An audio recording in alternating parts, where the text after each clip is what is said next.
Hello students. आज के class में हम लोग सीखेंगे टेबल टैक्स के बारे में, जो कि एक बहुत ही इम्पोर्टेंट टॉपिक है एग्जामिनेशन पर्पस के लिए। पहले पार्ट में हम लोग कुछ एट्रीब्यूट्स देखेंगे, जैसे कि बॉर्डर, रूल्स एंड फ्रेम्स।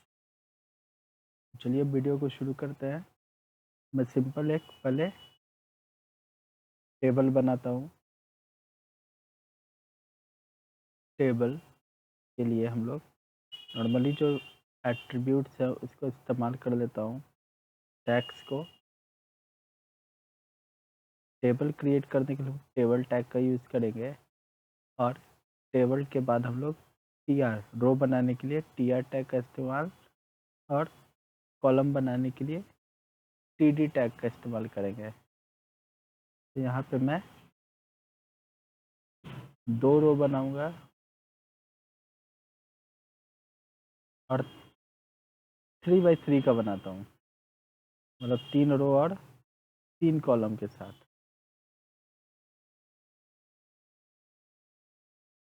तो ये पहला रो में हमने 3 कॉलम दिया और रो को बंद करते हैं। ठीक है, तो हम लोग पहले इस्तेमाल करते हैं टी एच टैग का। टी डी के यहाँ पर टी एच टैग का इस्तेमाल करते हैं, क्योंकि काम तो टी डी की तरह ही करता है, लेकिन कंटेंट को थोड़ा बोल्ड प्रोवाइड कर देगा, बोल्डनेस। टी एच और टी एच, पहला रो हो गया तैयार। अब इसमें मैं कुछ लिखता हूँ, जैसे कि रोल नेम और एज। चेक करता हूँ आउटपुट। अब देखोगे आउटपुट आया, लेकिन बॉर्डर के फॉर्म में नहीं आ रहा है। तो हम लोग यहाँ पर एट्रीब्यूट यूज करेंगे टेबल के साथ बॉर्डर। अगर हम सिर्फ बॉर्डर लिखते हैं तो डिफ़ॉल्ट वैल्यू इसका 1 हो जाता है। अगर बॉर्डर इक्वल 0 लिखते हैं तो बॉर्डर नन होगा, कोई बॉर्डर नहीं देना है तो 0। या फिर अगर हम सिर्फ टेबल लिखते हैं, बॉर्डर एट्रीब्यूट नहीं देते हैं, फिर भी ये 0 वैलिड है। अगर हम लिखते हैं बॉर्डर, ये वही काम करेगा जो कि बॉर्डर इक्वल 1 करेगा। ये समझ में आ रही होंगी आपको। बॉर्डर का वैल्यू जितना बढ़ाएंगे, ये थिकनेस उतना आउटलाइन इसका बढ़ेगा। क्योंकि HTML में जो है, जो बॉर्डर दिखता है वो 3D व्यू में दिखता है। तो चलिए अब मैं दूसरा रो बनाता हूँ। फिर से दूसरे रो के लिए टी आर, और इसमें भी मैं 3 कॉलम बनाऊंगा, लेकिन इस बार टी डी का इस्तेमाल करके। पहले सेक्शन रोल था, रोल दे देता हूँ। फिर नेम है, कुछ नेम दे देता हूँ, और फिर इसका एज है तो एज दे देता हूँ। ये कंप्लीट हुआ। इस रो को भी मैं अब बंद करता हूँ और आउटपुट चेक कर लेता हूँ एक बार, देखो एकदम सही है। और एक और रो देता हूँ मैं, टी आर फिर टी डी। रोल नंबर 2 लेता हूँ, ऋषा। सपोज मैं यहाँ पर नाम लिखता हूँ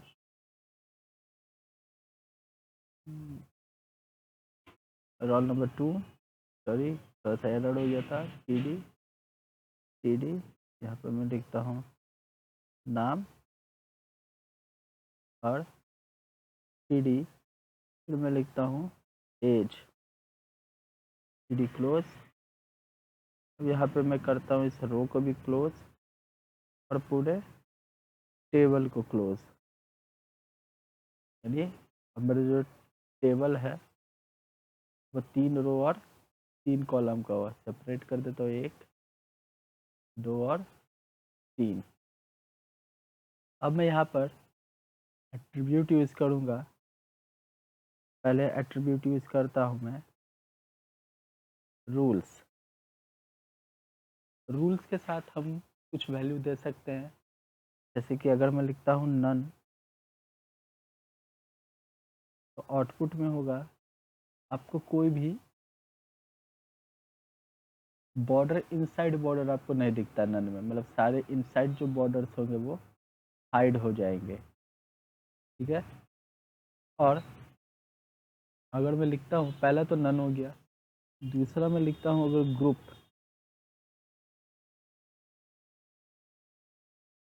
तो ये वर्क करता है एज द डिफ़ॉल्ट। जैसे कि डिफ़ॉल्ट है जिसमें रो और कॉलम आपको बटे हुए दिखेंगे तो वो ग्रुप सेक्शन होता है। थर्ड हम लोग यूज़ करते हैं रोज़। अगर हम रोज़ यूज़ करते हैं तो आपको सिर्फ हॉरिजॉन्टल लाइंस ही दिखते हैं, वर्टिकल लाइंस इसमें आपको नहीं दिखेंगे। अगर हम लोग लिखते हैं कॉल्स तो आपको सिर्फ वर्टिकल लाइंस दिखेंगे, हॉरिजॉन्टल हाइड हो जाएगा, मतलब ये जो टेबल है वो कॉलम्स में डिवाइड होगा। और अगर मैं लिखता हूँ ऑल तो इसमें रो और कॉलम्स आपको दोनों दिखेगा। ये और ग्रुप्स में अंतर है, ग्रुप्स जो है आपको बॉक्सेस के फॉर्म में टेबल दिखाता है, आप देख रहे होगे हर एक बॉक्स टाइप का दिखेगा, जबकि ऑल में सिर्फ आपको रो और कॉलम के लाइनिंग दिखेंगे। ओके। तो अब मैं दूसरे एट्रीब्यूट्स पर आता हूँ जो कि है फ्रेम्स।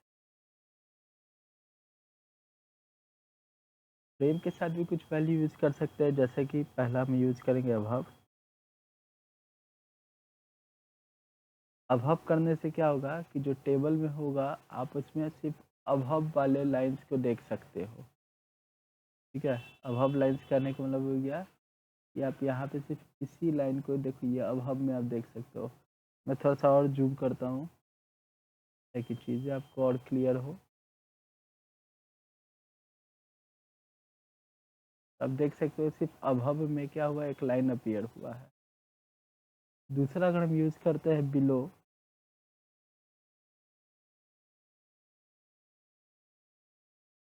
तो ये लाइन जो है नीचे आपको सिर्फ दिखेगा, निचला बॉर्डर आपको दिखता है। अगर मैं दोनों यूज़ करना चाहूँ, अबव और बिलो भी, तो ऐसा हम लोग नहीं कर सकते हैं। मतलब आप एक एट्रीब्यूट को एक ही बार यूज़ कर सकते हो। अबव बिलो के बाद जो थर्ड आता है वो है बॉर्डर। बॉर्डर सेम तरह का वर्क करता है जैसे कि टेबल करेगा, लेकिन इस समय क्या होगा, आपका जो बॉर्डर का वैल्यू 5 दिया हुआ है वो वर्क नहीं करेगा। आउटलाइंस आपको दिखेंगे सभी तरफ, चारों तरफ। अगर मैं बॉक्स लिखता हूँ तो ये भी वही काम करता है जो कि बॉर्डर करता है। फिर नेक्स्ट है, अगर मैं एच साइड्स को यूज़ करता हूँ, हॉरिजॉन्टल साइड्स, तो आपको सिर्फ लाइनिंग ऊपर और नीचे की तरफ दिखेंगे। ठीक है। जैसे कि आप देख पा रहे होगे लाइनिंग जो है ऊपर और नीचे दिख रहे हैं एच साइड से। फिर इसके साथ हम लिख सकते हैं वी साइड्स। वर्टिकल साइड्स में भी ये लाइनिंग दिखेगा आपको, देख पा रहे होगे वर्टिकल साइड में लाइनिंग देख रहे हो, ये लाइनिंग अब इधर आ गया वर्टिकल साइड्स में। फिर हम लोग यूज़ कर सकते हैं L H S, left hand side. आपको सिर्फ लेफ्ट साइड ये लाइनिंग दिखेगा, देख रहे हो यानी। और अगर हम यूज़ करते हैं आर एच एस तो सिर्फ राइट साइड आपको लाइनिंग दिखेगा। मतलब क्या वैल्यू हो गया, above below L H S R H S, ऊपर के लिए अबव, नीचे के लिए बिलो, लेफ्ट साइड लाइनिंग के लिए L H S, right side के लिए आर एच एस, सभी के लिए बॉक्स या फिर बॉर्डर। अगर हम यूज़ करते हैं वॉइड, तो वॉइड क्या होता है, ये ज़ीरो करता है, इसका वैल्यू ज़ीरो, आपको कोई आउटलाइन नहीं दिखेगा, दैट इज़ द वॉइड।